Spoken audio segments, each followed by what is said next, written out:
Hello and good evening, everyone. Thank you so much for joining us for the Dumroo.ai weekly podcast. My name is Amy McDevitt, and I am the Vice President of Sales. And I have three wonderful ladies with me this evening as our panel. So I'm going to ask each one to introduce themselves. Let's go ahead and start with Lisa. Thank you, Amy. I am Lisa Perry, a career principal, serving as a pre-K principal, a pre-K through 12th grade principal right now. And I'm also a speaker, a mentor, and a content creator. And student engagement is a really important topic, so I'm looking forward to this conversation tonight. Thank you, Lisa. And Savia. Hi, everyone. I am Savia Rai. I'm the founder of Dumroo.ai.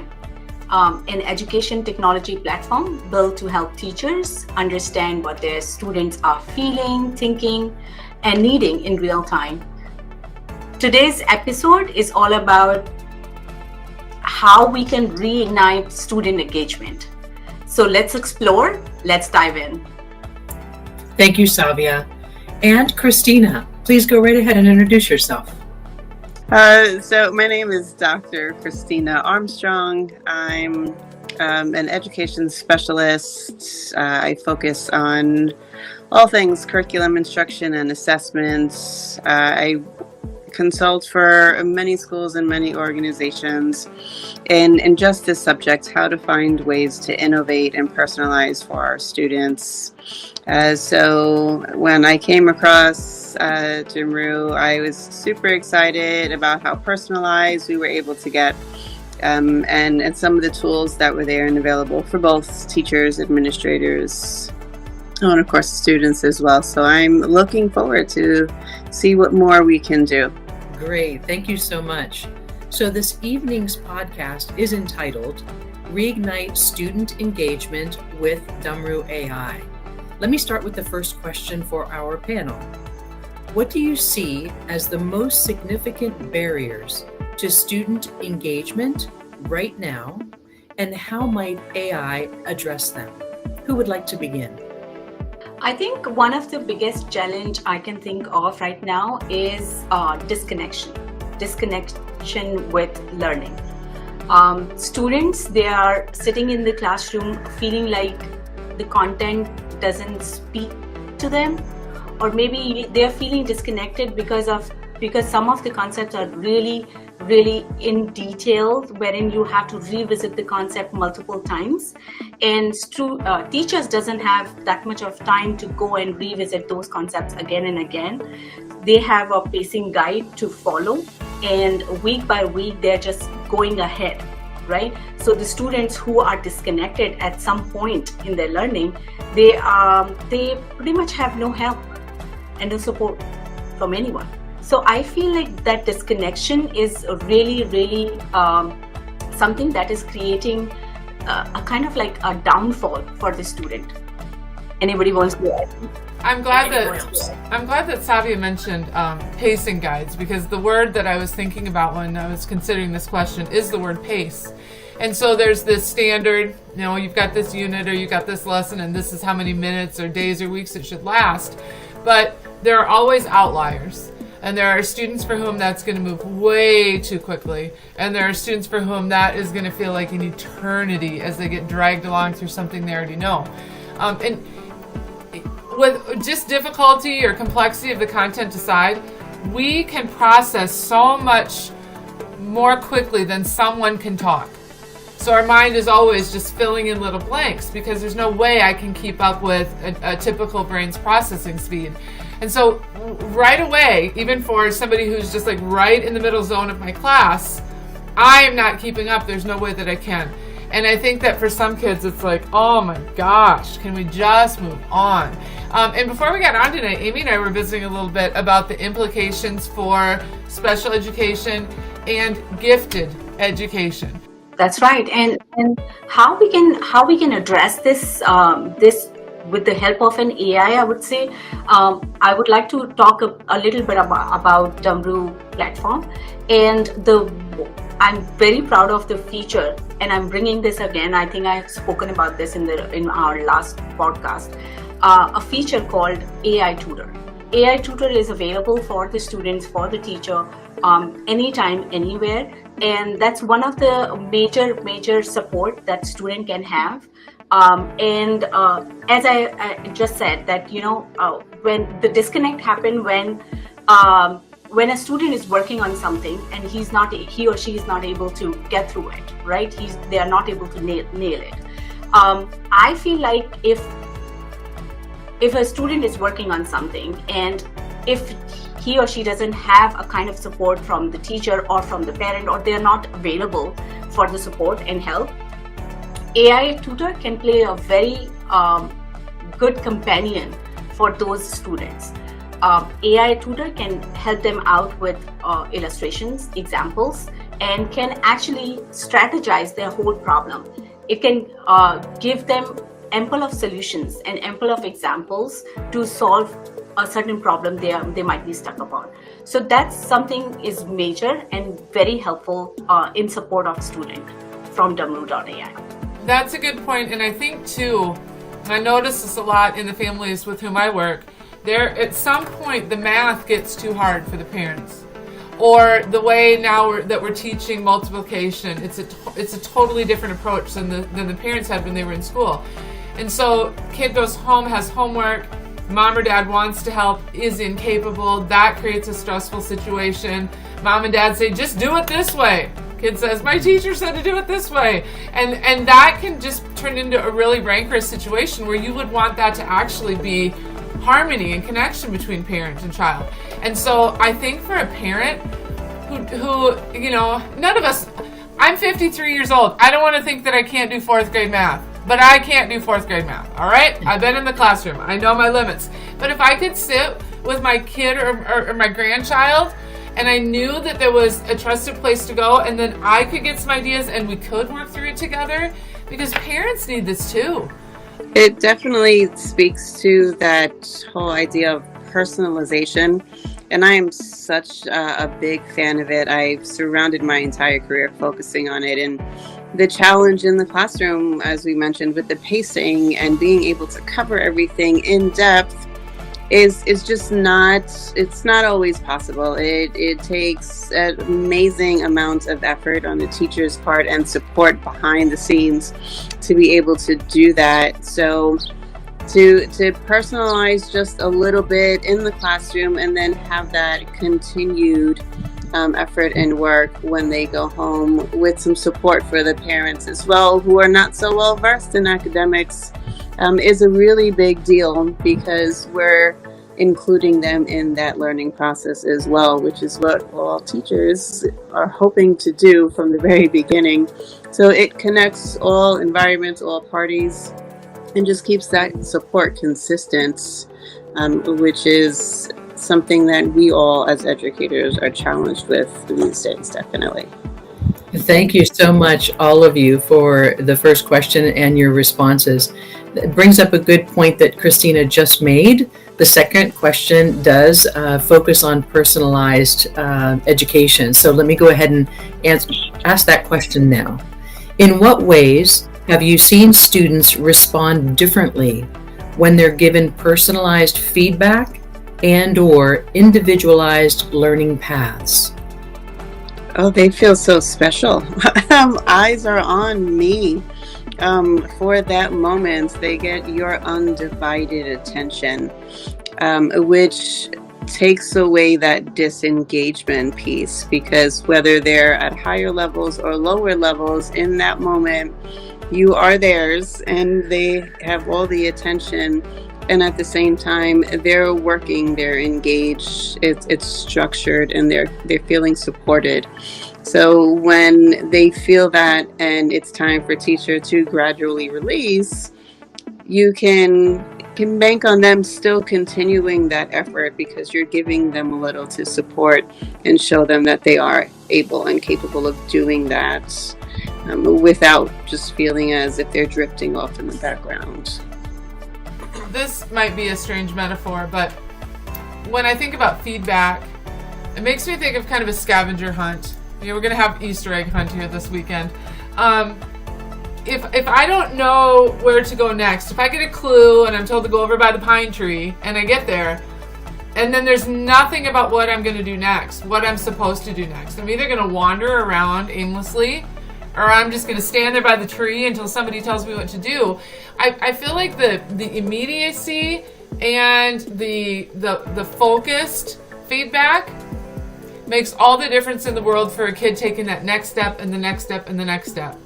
And what happens in traditional classrooms, and I've been a writing teacher for my whole life, when a student turns in something and it takes a week for it to get back, by the time you get that feedback, now it just doesn't seem like it has any sense of urgency, and we've moved on to something else and we're doing something more. When you can get that immediate feedback and the kid can say, okay, here's my next step, and we keep moving forward. It's that real time and consistent feedback that makes a big difference, yes. Let's go ahead and move on to the next question. How will Dumroo.ai help teachers better understand what students are thinking or struggling with in real time? Well, as I said, Dumroo, our platform, actually provides a companion or an assistant to everyone who's coming on the platform, whether you're a student or a teacher or an admin staff. Now, by saying how it's going to help teachers in real time, I want to tell everyone that our platform is constantly analyzing how students are performing, responding, and there are no right and wrong answers, but more kind of like questions they are asking. Like basically the platform is observing how student is responding to certain questions, how long they paused for, if they are stuck to any problem. So all this analyzation at the back end is going on, and it's giving real-time output to the teachers so that they can act fast. We can provide a recommendation based on how the student has done in the assessment, and student observation is also available right away. And once the student observation is available, teacher can now use the personalization tool to personalize the lesson plan for that specific student based on the student observation given by the AI.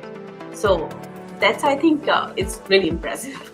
Yeah, that sounds extremely helpful. I mean, even as a parent myself, when I think about my son's abilities and where a teacher in live time can see where potentially he has challenges, or maybe in what Lisa mentioned earlier, where he might be, excelling in a certain subject matter, to give a teacher the ability to be able to go into Dumroo.ai and create some new assessments or quizzes specifically for my son's abilities to help him grow in real time is a huge benefit. One of the things that appeals to me most, and we've talked about this before, is just how, and Savi was speaking to this, all the data kind of comes together then, all of these different pieces come together to tell one story. And again, to a metaphor, I think about going grocery shopping and you get everything you need for a meal, but then you just leave all of them separate out on the counter. That does nothing. You have to be able to take the lasagna noodles and the sauce and the cheese and you have to put it together in order to get something useful out of it. Each of those parts on their own, maybe they have some power, but they don't have the power individually that they do collectively. And so whenever we get these little pieces of data that come together, it's like making a lasagna. It's taking all the pieces together, and then now we've got something that is useful, that we can do something with. Very well explained, Lisa.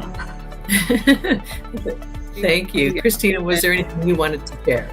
Well, being able to look at your types of questions, your responses, and how long it takes, for a student to answer this specific type of question also helps our teachers kind of fine-tune in knowing how is it that our students are capable of showing proficiency on a task, and how much on that higher order thinking level they are by how well they are able to respond to those questions. So analyzing the questions one at a time in its type and all of those pieces, and then putting it together is the analyst's like perfect tool, because I don't have to do it myself anymore. I have something that can do it for me.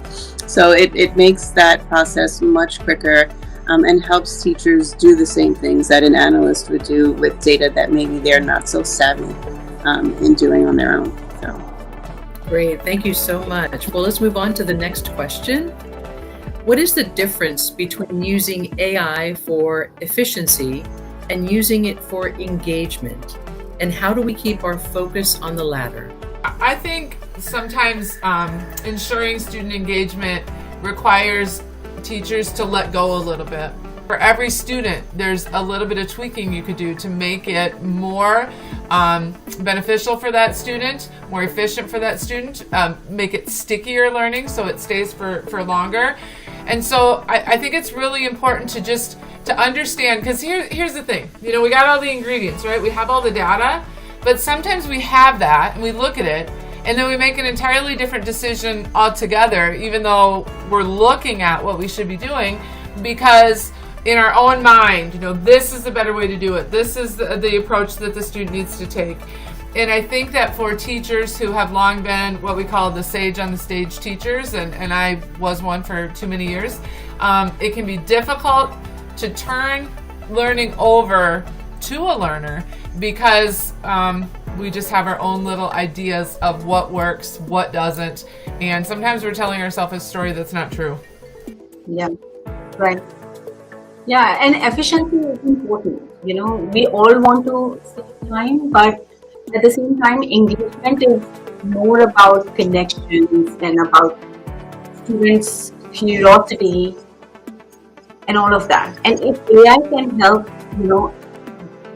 get us faster or assign more, to the point, what's wrong in that? I would say. I mean, it's helping teachers craft their learning experiences that can spark thoughts and emotions. So that's where the real impact is. I think Elisa was saying there's no right way or wrong way. It's not a cookie cutter type of situation. What engages one student will look drastically different from the next. So when you think about what does it look like for engagement purposes towards what does it look like and how does it benefit the teachers on the back end, this is where personalization comes in. It's going to look different for every single one of the students, for every teacher, when they're working with every single other student. So there's many shifts happening at the same time.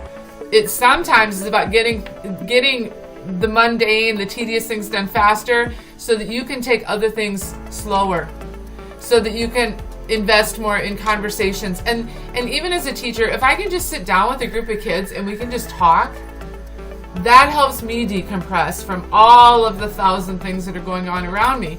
And I worry sometimes when people talk about technology and efficiency. What happens when we save time is we're looking for 27 ways to spend the 5 minutes we just saved. How about you just sit for a second and take a breath? How about you just sit with your kids a little bit and talk? Let's just have a human moment. And the reason we don't get as much of that as we'd like is because of all the requirements, all the how long grading takes, how long conferencing takes, and I think when I am frazzled, I am not my best self. And my students are not getting the best of me.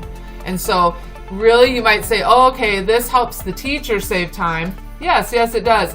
And that helps students have a better experience with the teacher. Yeah, yes. I think that potentially trying to reignite student engagement, we could probably talk for the next several hours and never get through all the questions we have to address the topic. And I hate to say it, but we are at the end of this particular podcast. But with that being said, I want to thank everyone on the panel. And I think one thing that we can have as a takeaway is the potential to utilize Dumroo.ai in many assets, right? So with helping the teachers, support the teachers, really helping define where students are and then progressively can get better in different aspects of their educational journey, and as well as being able to support the entire student body as well as a district. So I want to thank everyone for being on the panel this evening, and I'm really looking forward to next week's podcast as well. So thank you guys so much and have a great night. Have a good night to you. Thank you, everyone. Good night. Thank you.